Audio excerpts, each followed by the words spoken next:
Bénis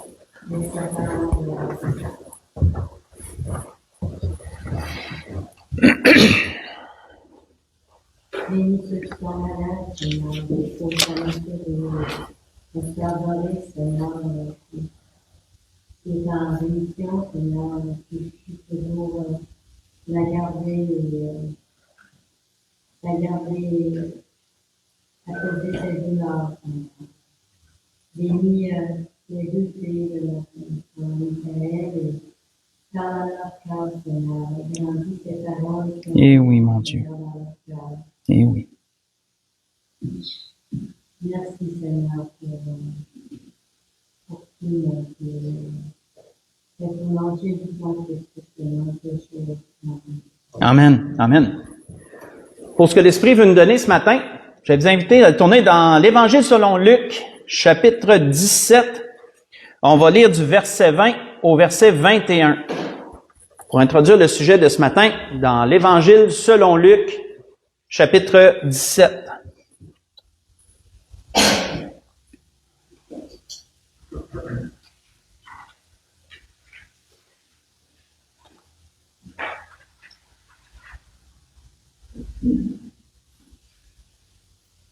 On voit qu'il est dit, les pharisiens demandèrent à Jésus quand viendrait le royaume de Dieu.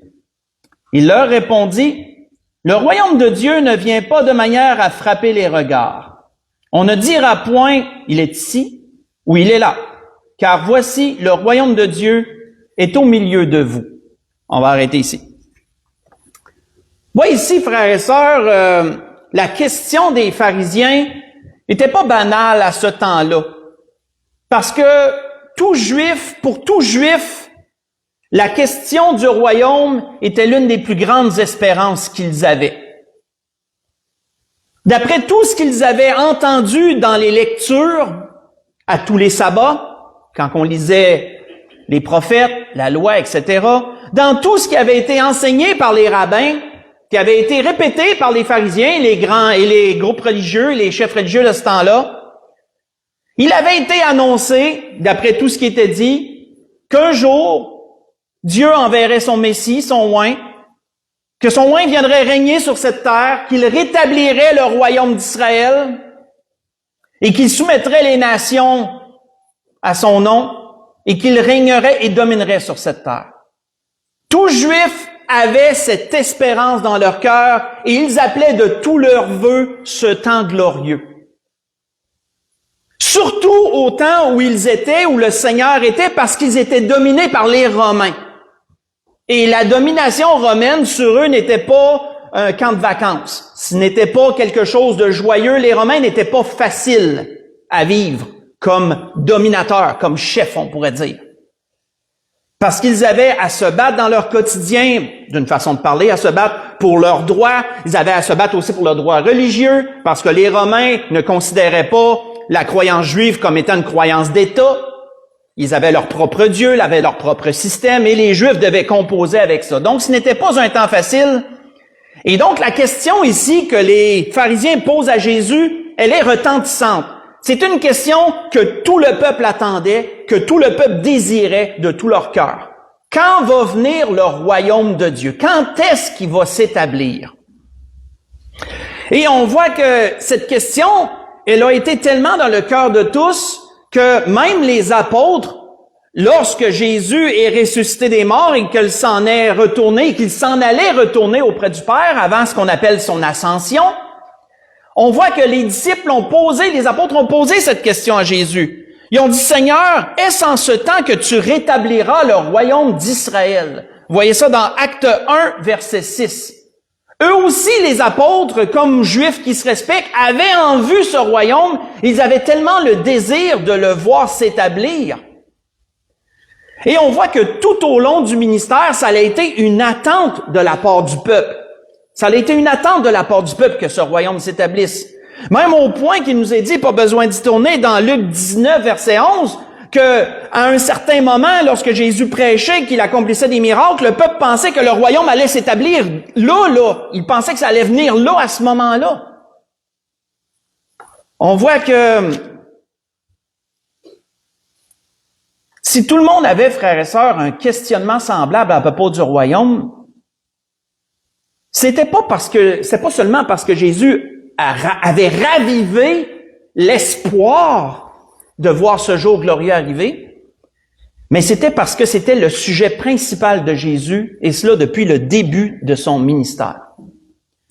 On va dans le début de son ministère. Qu'est-ce que Jésus avait dit? Jésus avait dit, « Le temps est accompli, le royaume de Dieu est proche. Repentez-vous et croyez à la bonne nouvelle. » Voyez ça dans Marc chapitre 1, verset 15. Mais ce royaume, frères et sœurs, que Jésus a commencé à prêcher dès le début de son ministère, a été le sujet, je vous dirais, le plus mal compris. A été le sujet le plus mal compris du peuple. Ça a été extrêmement difficile à comprendre pour le peuple et même pour beaucoup, pour la majorité, ça n'a pas été possible de le comprendre. Pourquoi cela? Et même aujourd'hui, parfois, on voit qu'on doit s'ajuster mentalement parce que nous aussi, on fonctionne beaucoup sur une pensée pharisienne ou sur une pensée en rapport au peuple en ce qui a trait au royaume. Nous aussi, on attend ce jour glorieux où le Seigneur va revenir et établir la justice sur la terre. On parlait avant l'Assemblée, certains frères ensemble, on parlait de certaines injustices qu'on voit déjà ici-bas, et on sait que lorsque le Seigneur va venir établir son règne, il n'y en aura plus de ces injustices-là. Tout va marcher droit, tout va marcher selon la vérité et l'ordre, comme ça devrait fonctionner. Et on a en vue ce jour glorieux, et c'est parfait. Mais ce que le Seigneur annonçait était mal compris, et ça l'est encore aujourd'hui. Pourquoi cela? Quand on considère ce que les pharisiens croyaient, comme je l'ai mentionné, eux pensaient au royaume que Jésus annonçait, là. Ce que Jésus annonçait, ils pensaient à ce que Jésus annonçait en termes politiques, en termes de gouvernement, en termes de territoire. Eux pensaient à des frontières. Eux pensaient au rétablissement de la nation d'Israël. Ils pensaient à toutes ces choses quand Jésus annonçait le royaume. Ils se disaient, c'est ça que Jésus parle. C'est de ça que Jésus parle. Mais quand on s'arrête sur le mot que Jésus a employé pour définir le royaume, on voit que Jésus ne parlait pas exactement de cela. Pas dans les sens que eux l'entendaient. Quand on regarde cette phrase où Jésus a dit « Le temps est accompli, le royaume de Dieu est proche, repentez-vous et croyez à la bonne nouvelle », quand on regarde le mot « royaume » ici, en grec se dit « basileia », et basileia veut dire un pouvoir royal, une autorité exercée. Et quand on regarde la description de ce mot se dit dans un sens de l'acte de régner, le pouvoir royal en action. Ça ne définit pas un territoire, ça ne définit pas un lieu précis. Ça définit l'influence de celui qui règne sur ces sujets. Donc, quand quelqu'un d'autorité, quand un roi dicte des lois et érige des lois et que le peuple les met en pratique, son pouvoir d'autorité qui est exercé par l'action et la réponse du peuple en rapport avec ces choses dans l'obéissance, c'est ce que Jésus définissait comme étant le royaume qu'il annonçait. Basileia, l'action de régner. Pas un territoire, pas des terres, pas un gouvernement. Non, une façon de régner et la réponse qui y était apportée. Si on va ensemble dans Jean chapitre 18, voyons ce que le Seigneur avait répondu un jour à Pilate. Parce que veut pas, ce sujet du royaume, comme je vous l'ai dit, il était central dans les Écritures, revient extrêmement souvent. Et il faut comprendre ce que Jésus était venu annoncer, parce que eux ne l'ont pas compris. Quand Jésus a été amené devant Pilate après avoir souffert, après avoir été battu, etc., et veut pas, même si Pilate était romain, il avait entendu ce que les Juifs disaient sur Jésus. Il savait ce qu'on disait de lui. Si on lit à partir du verset 33, Jean 18, à partir du verset 33, il est dit, Pilate rentrant dans le prétoire, appela Jésus. Il lui dit, « Es-tu le roi des Juifs? » Parce que veut pas, dans la tête des gens, un royaume, ça a un roi. Et les Juifs disaient, Jésus se dit roi. Parce que Jésus annonçait qu'il était le oint de Dieu, celui que Dieu envoyait. Et donc, dans la tête de ceux qui attendent un royaume, mais il dit, Jésus est roi. Il se dit le roi des Juifs. Donc, Pilate amène Jésus à part et il lui demande cette question, « Es-tu le roi des Juifs? » Jésus lui répondit, « Est-ce de toi-même que tu dis cela? Ou d'autres te l'ont-ils dit de moi? » Donc, Jésus disait, « T'as entendu des choses, toi, là, pour dire ça. » Pilate répondit, « Moi, suis-je juif? Ta nation et les principaux sacrificateurs t'ont livré à moi. Qu'as-tu fait? » Et là, notez ce que Jésus dit. « Mon royaume n'est pas de ce monde. » Répondit Jésus. « Si mon royaume était de ce monde, mes serviteurs auraient combattu pour moi afin que je ne sois pas livré aux Juifs. Mais maintenant, mon royaume n'est point ici-bas. » Pilate lui dit, « Tu es donc un roi. » Parce que c'est la logique des gens. « Tu es donc un roi. » Donc Jésus lui répondit, « Tu le dis, je suis roi.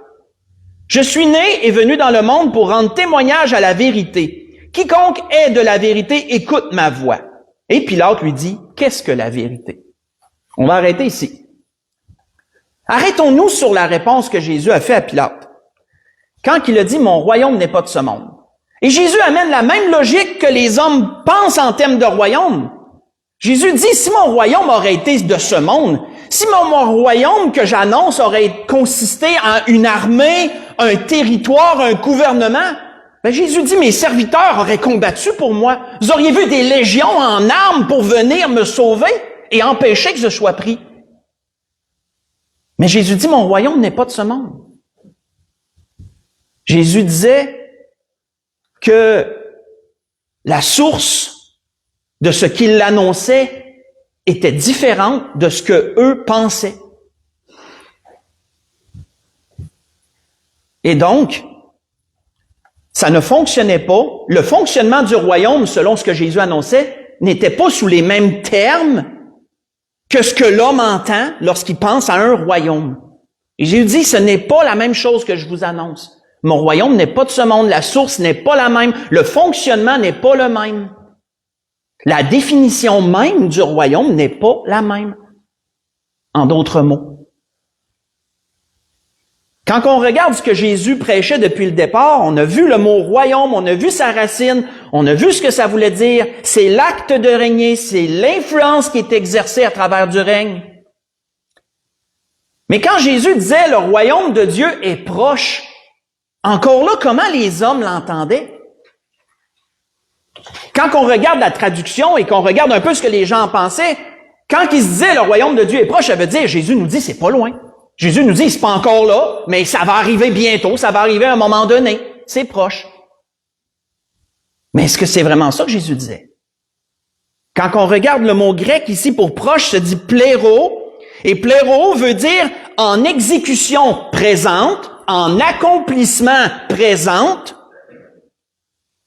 en continuation de se réaliser complètement. Autrement dit, ce que Jésus annonçait comme étant proche, c'était quelque chose qui était déjà en marche. C'était quelque chose qui était déjà là, qui était déjà en train de fonctionner, qui était déjà en train de s'exécuter, mais qui était en voie de s'accomplir parfaitement. C'était pas encore accompli, mais c'était en voie de s'accomplir. Donc, voyons, frères et sœurs, que Jésus parle du royaume, c'est pas la même chose que les autres pensent. Jésus dit le royaume de Dieu est proche, c'est pas la même chose que les autres pensent. Parce que les autres, en termes de ce qu'ils pensaient, puis qu'en plus Jésus dit c'est proche, ben ça ravive leur espérance et ça dit hey, ça va arriver bientôt là. C'est pour ça qu'on a lu, on ne l'a pas lu, mais c'est pour ça que j'ai mentionné que dans Luc 19 verset 11, il y en a du peuple qui pensait que le royaume allait s'établir dès là. Quand ils voyaient Jésus prêcher, puis ils voyaient les miracles et tout. Parce qu'il dit, il nous dit que c'est proche. Ça veut dire que ça va arriver. Non? Jésus leur disait, c'est déjà en train de s'accomplir. C'est déjà en exécution. Quand Jésus disait aux pharisiens, de ce qu'on a lu en introduction, là, si on revient là-dessus, là, quand Jésus disait, voici le royaume de Dieu est au milieu de vous. Jésus est en train de leur dire, vous êtes déjà au cœur de l'événement. Vous êtes déjà dedans le royaume. Vous êtes déjà dans ce qui est en train de s'accomplir, ce que je prêche, et vous ne le voyez pas. C'est ce que Jésus disait aux pharisiens. Le royaume, il est déjà là. Il est au milieu de vous. Eux pensaient au royaume en termes de temps fixé. Ça va arriver un jour. Et qu'est-ce qu'ils ont dit à Jésus? Montre-nous le signe. Explique-nous. Il va-t-il avoir un signe dans les étoiles? Il va-t-il avoir quelque chose qui va nous dire, regardez, là, le royaume va arriver là? C'est ça que les pharisiens voulaient de Jésus. Montre-nous un signe qui va nous dire quand le royaume va arriver. Parce qu'ils avaient leur vue du royaume. C'était quoi le royaume que Jésus annonçait? Mais Jésus leur a dit non. Il est déjà là. C'est déjà là. On voit quoi, frères et sœurs? Qu'est-ce qu'on remarque jusqu'à présent? On remarque que ce que Jésus annonçait et ce que les pharisiens et les Juifs comprenaient n'était même pas la même chose. Donc, essayer de réconcilier ces deux idées-là, ça ne fonctionnait pas. Ça ne fonctionnait pas. Allons dans Matthieu chapitre 6. Dans Matthieu chapitre 6. Matthieu chapitre 6, on va lire du verset 9 à 13. Vous allez vous reconnaître. C'est la prière que Jésus a enseignée. C'est la prière que Jésus a enseignée.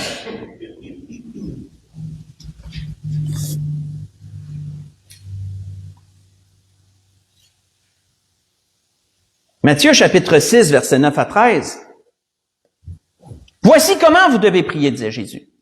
Notre Père qui êtes aux cieux, que ton nom soit sanctifié, que ton règne vienne, que ta volonté soit faite sur cette terre comme au ciel. Donne-nous aujourd'hui notre pain quotidien. Pardonne-nous nos offenses, comme nous pardonnons à ceux qui nous ont offensés. Ne nous soumets pas à la tentation, mais délivre-nous du malin. Et la partie que les prêtres catholiques délaissent lorsqu'ils répètent cette prière, mais car c'est à toi qu'appartiennent le règne, la puissance et c'est à toi qu'appartiennent dans tous les siècles le règne, la puissance et la gloire. Amen. Quand Jésus a enseigné, frères et sœurs, ses disciples à prier, quand on considère la définition du royaume telle que Jésus le prêchait, on voit que dans la prière, Jésus a démontré c'était quoi le royaume de Dieu. Quand Jésus dit deux phrases dans le Notre Père, que ton règne vienne et que ta volonté soit faite sur cette terre comme au ciel, Jésus donnait la définition de c'est quoi le royaume de Dieu. C'est quoi l'autorité exercée? C'est quoi le règne en action? Pourquoi, frères et sœurs, là où Dieu réside, sur son trône, entouré de ses myriades d'anges, pourquoi est-ce le royaume de Dieu? Parce que c'est l'endroit où l'autorité de Dieu est entière et c'est là que son règne est parfait. C'est pour cela, selon ce que Jésus nous dit, c'est pour cela que ce royaume est appelé le royaume de Dieu. Parce que sa domination, elle est complète et tout le monde lui obéit. Tout le monde lui obéit. Quand Jésus dit, dans le Notre Père, dans cette prière, quand Jésus dit, demandez à Dieu que son règne vienne, demandez à Dieu que sa volonté soit faite sur cette terre comme elle est au ciel, qu'est-ce que Jésus est en train de dire? Jésus est en train de dire, priez pour que le royaume de Dieu s'établisse sur la terre. Priez pour que le royaume de Dieu soit dans toute votre vie et dans la vie ici-bas. Qu'il soit dans votre famille, qu'il soit dans votre travail, qu'il soit dans votre entourage. Parce que partout où la volonté de Dieu est faite, là est le royaume de Dieu, selon ce que Jésus disait. C'est quelque chose à comprendre. Quand Jésus dit dans le Notre Père que ton règne vienne, si on s'arrête sur le mot vienne, encore là, on dirait que c'est comme quand que Jésus disait le royaume des cieux est proche, que ton règne vienne. C'est quoi qu'on dit dans notre tête? Ben, qu'il arrive un jour. Hein, il est pas là encore, mais qu'il vienne, qu'il s'en vienne un jour. Mais est-ce que c'est ça que Jésus dit? Encore là, comme le mot proche, on l'a vu, ça voulait dire quelque chose qui est en action présentement, quelque chose qui est en exécution présentement. Quand Jésus dit que ton règne vienne, le mot erchomai veut dire qu'il soit établi, qu'il devienne connu, qu'il se montre. Mais ça se dit de quelque chose qui est déjà présent, que l'influence, elle est déjà présente. Donc, quand on prie que le règne de Dieu vienne, nous prions que le monde voit le règne de Dieu, mais qui est déjà en action, qui est déjà en exécution.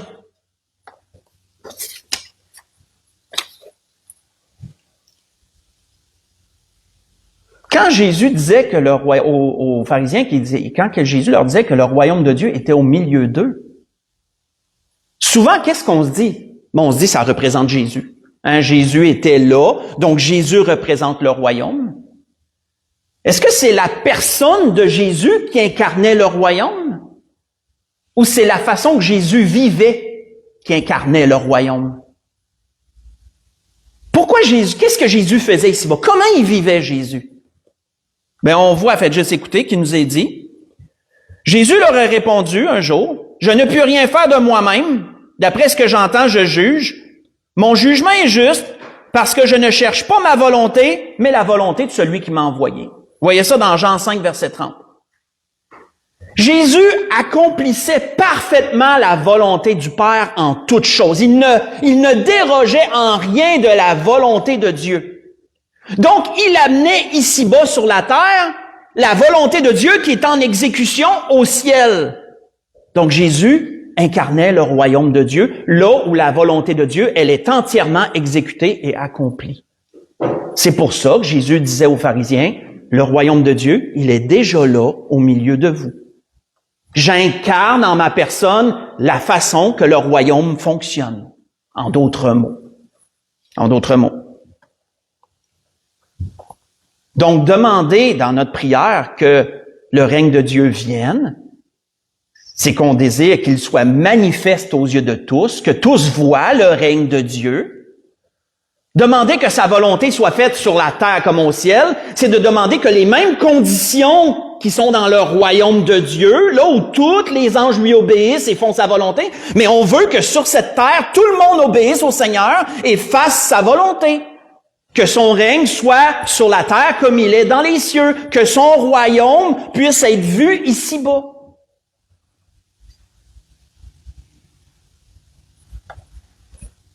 Quand on regarde la façon que Jésus a enseigné d'entrer dans le royaume, même comment juste le voir, qu'est-ce qu'on remarque? Si on va dans Jean chapitre 3,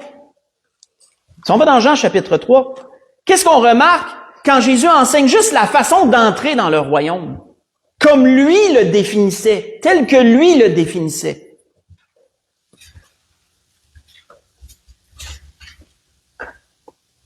Dans Jean 3, si on lit du verset 1 à 7.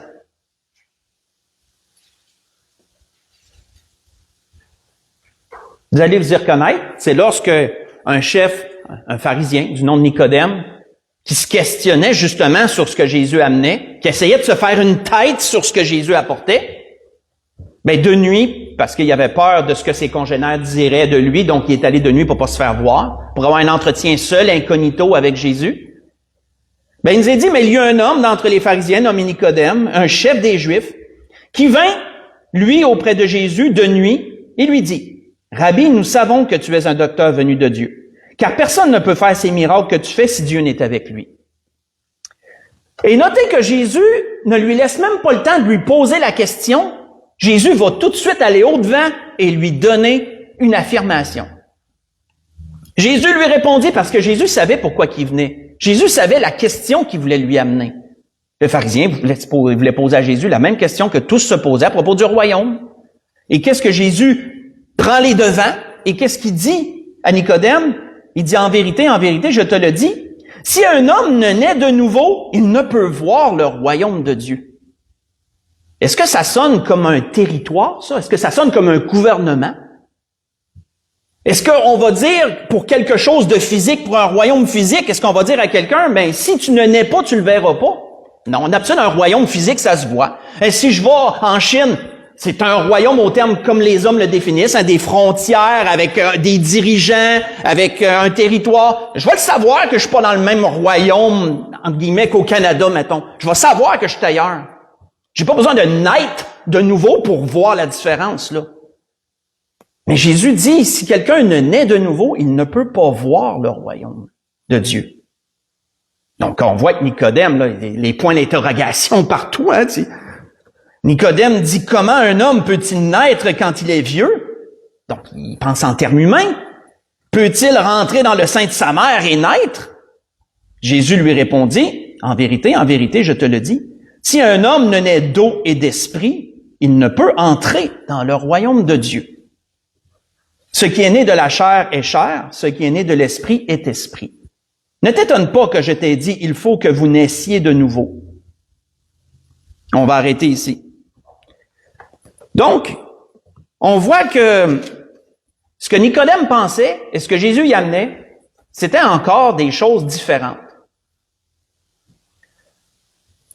Parce que Nicodème pensait que le royaume, comme lui se l'imaginait, ben, il allait y entrer. Parce que c'était un homme pieux, c'est un pharisien, né de bonne famille, qui accomplissait la loi dans ses rites, payait sa dîme, certainement qui payait toutes ses dîmes rubis sur l'ongle, sûrement, était très à cheval sur tous ces principes que les pharisiens mettaient. Mais Jésus lui disait, le royaume dont je parle, il dépend pas de ta famille, il dépend pas de ta classe sociale, il dépendra pas de tes moyens, de ta richesse, il dépendra pas de ta race ou de ta provenance. Non, ça va dépendre du Saint-Esprit et de cette façon qui opère en toi. Le changement de vue et le changement de vie. C'est pour ça que Jésus disait, tu dois naître d'eau et d'esprit pour voir le royaume.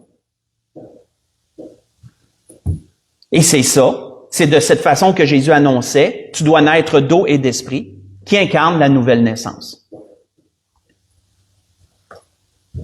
Et on voit que si on essaie de se mettre dans la peau de ceux qui entendaient ça, bien sûr, aujourd'hui, on a la grâce d'avoir le Saint-Esprit qui habite en nous. On a la grâce d'avoir des enseignants qui nous expliquent ce que la parole de Dieu nous dit. Et nous comprenons ce que Jésus parlait.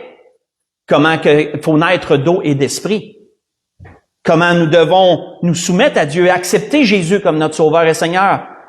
À vouloir le suivre à travers les eaux du baptême, en s'engager à le suivre. Mais pour ce temps-là, c'était quelque chose d'essayer de comprendre ça. Hein, on voit que même les disciples avaient de la misère à le comprendre. Pourtant, ils étaient avec Jésus puis ils écoutaient ses enseignements. On voit que... Faites juste écouter. On voit qu'il dit un jour que... Il nous a dit qu'à ce moment, les disciples s'approchèrent de Jésus et dirent, « Qui est donc le plus grand dans le royaume de Dieu? » Jésus, ayant appelé un petit enfant, le plaça au milieu d'eux, et dit, « Je vous le dis en vérité, si vous ne vous convertissez et si vous ne devenez comme les petits enfants, vous n'entrerez pas dans le royaume de Dieu. » Ce que je vous ai lu, c'est dans Matthieu chapitre 18, versets 1 à 3. Hein, on voit que là où les disciples sont préoccupés par la classe sociale, hein, en se disant, ça fonctionne comment la hiérarchie dans le royaume de Dieu? Hein, c'est comment les classes puis les places? Hein, Jésus démolit toute leur conception en amenant un enfant, puis en disant, ben, si vous devenez pas comme cet enfant-là, vous rentrerez pas dans le royaume. Vous savez comment que nous, quand on lit ça, mais on se dit, ben, un enfant est dans l'innocence, un enfant est pur, puis c'est pour ça que Jésus leur disait cela. Mais pas que, frères et sœurs, pas que. À ce temps-là, quand les adultes voyaient un enfant, ben, ils voyaient quelqu'un de dépendant. Il voyait quelqu'un qui avait pas de force, quelqu'un qui avait pas de voix, dans le sens qu'un enfant pouvait pas prendre des décisions pour le peuple. C'était quelqu'un qui était sans voix. C'était quelqu'un qui était sans patrimoine. C'était quelqu'un qui était totalement dépendant des adultes. Si les adultes ne s'occupaient pas de l'enfant, ben l'enfant, il subsisterait pas. C'était quelqu'un qui dépendait entièrement. Entièrement dépendant. C'est ça qu'eux voyaient lorsqu'ils regardaient un enfant. Et Jésus leur disait, si vous devenez pas comme ça, si vous acceptez pas d'être des gens dépendants, des gens qui ont entièrement besoin de Dieu, qui reconnaissent ce besoin, vous n'entrerez pas dans le royaume de Dieu. C'est ce que Jésus leur disait. On voit que Jésus avait répété cette idée-là dans les béatitudes. Faites juste écouter. Jésus avait dit, parmi tous les heureux que Jésus a mentionnés, il avait dit, heureux les pauvres en esprit, car le royaume des cieux est à eux. Vous voyez ça dans Matthieu 5, verset 3. Pauvres en esprit. Nous autres, on lit ça, puis on se dit, doit être des moins intelligents. Autrement dit que Jésus dit dans nous autres, quelqu'un qui est pauvre en esprit, on se dit qu'il est simple d'esprit. On pense qu'il y a quelqu'un qui est un peu plus simple que les autres, qui est moins brillant, pas ça que Jésus disait. On l'a mangé. Comme je l'ai mentionné dernièrement, l'entrée dans le royaume ne dépend pas de ton QI, ça ne dépend pas de ton quotient intellectuel. Là. Pas ça que Jésus disait. Jésus, quand il parlait de pauvres en esprit, il parlait de gens qui se considéraient en besoin. Tellement en besoin, comme en faillite, quasiment comme en faillite spirituelle. Des gens qui se considéraient en besoin. Donc, Jésus disait, heureux ceux qui se considèrent comme ça en besoin spirituel, parce que le royaume des cieux est à eux, puisqu'ils vont y entrer. Et l'exemple qu'on peut nommer, si vous voulez lire durant la semaine, vous pourrez lire dans Luc 18, versets 9 à 14, c'est l'exemple du publicain puis du pharisien. L'un se glorifiait lui-même de tout, et l'autre était à genoux et n'osait même pas relever les yeux vers le ciel, mais se frappait la poitrine. Puis il disait, sois apaisant vers moi que je sois un pécheur. Ça, c'était un pauvre en esprit. Tandis que le pharisien, il incarnait le contraire. Quelqu'un qui se croyait bien portant. Et qu'est-ce que Jésus disait? Je suis pas venu appeler ceux qui se croient justes, je suis venu appeler les malades. Je suis venu appeler ceux qui se considèrent pauvres en esprit, qui considèrent qu'ils sont comme des enfants devant Dieu, qui ont besoin de Dieu. C'est pour ça, frères et sœurs, quand on réunit toute cette pensée, que Jésus avait dit, repentez-vous. Repentez-vous et croyez à la bonne nouvelle. C'est quoi se repentir? Encore là, quand on regarde le mot grec, c'est métanoéo, qui veut dire changer son esprit. Se repentir. Changer son esprit, ça se dit de celui qui opère un 180 degrés dans sa vie. Celui qui va vivre différemment, qui va accepter de vivre différemment de ce qu'il vivait auparavant. Quand Jésus disait « repentez-vous », il disait à ceux qui l'écoutaient « changez votre manière de penser ». Là. Croyez à la bonne nouvelle, croyez à ce que je vous annonce du royaume. Et c'était ce que l'Esprit voulait nous dire ce matin. Donc, pour résumer, avant de conclure, Jésus annonce un royaume, mais ce n'est pas le royaume qu'eux attendent. Est-ce que je suis en train de dire que ce qu'eux attendent n'arrivera pas? Absolument pas, ça va arriver. Mais lorsque ça va arriver, qu'est-ce que ça va être? Ça va être la volonté de Dieu parfaite qui va être établie sur la terre, de sorte que tous ceux sur la terre vont obéir à Dieu. Ça va être le royaume de Dieu. Ça va être exactement ce que Jésus appelait dans le Notre Père, que ton règne vienne, qu'il soit manifeste aux yeux de tous, et que ta volonté qui est faite sur la... je l'inverse, mais que ta volonté qui est faite au ciel soit faite sur la terre également. Que ton royaume soit le royaume ici-bas également. Parce que Jésus disait, le royaume de Dieu, c'est le règne de Dieu en action. Partout où il y a des gens qui obéissent à Dieu, le royaume est là. Le royaume de Dieu, il est déjà là. Il est en action. C'est pour ça que Jésus disait aux pharisiens que le royaume, il est au milieu de vous et vous ne le voyez pas. Jésus incarnait ce royaume. Et c'est pour ça, frères et sœurs, si vous faites des liens avec ce que l'Esprit nous dit ce matin, pourquoi que la Bible nous enseigne que l'Église est le corps de Christ? Parce que comme Jésus incarnait le royaume, mais l'Église incarne la continuité du royaume présentement. Le royaume de Dieu, il est déjà là. Il est ici ce matin, le royaume de Dieu. Parce que là où le peuple de Dieu se réunit pour l'adorer et on accomplit la volonté de Dieu dans notre vie quotidienne, le royaume de Dieu, il est en action, comme il l'était au temps de Jésus. Parce que Jésus l'amenait. Le royaume de Dieu, il est toujours en action présentement. Mais il s'accomplira parfaitement le jour où le règne, le royaume va venir s'établir sur la terre et là, tous vont obéir à Dieu. Là, le royaume va être parfaitement accompli. Mais présentement, ce n'est pas encore accompli. Parce que Dieu ne règne pas totalement sur cette terre, malheureusement. Encore. Comprenons-nous cela. C'était ce que l'Esprit voulait nous aider à comprendre ce matin. Parce que eux ne le comprenaient pas. Ils ont eu beaucoup de misère à comprendre cela. C'est normal, Jésus amenait quelque chose de totalement inédit.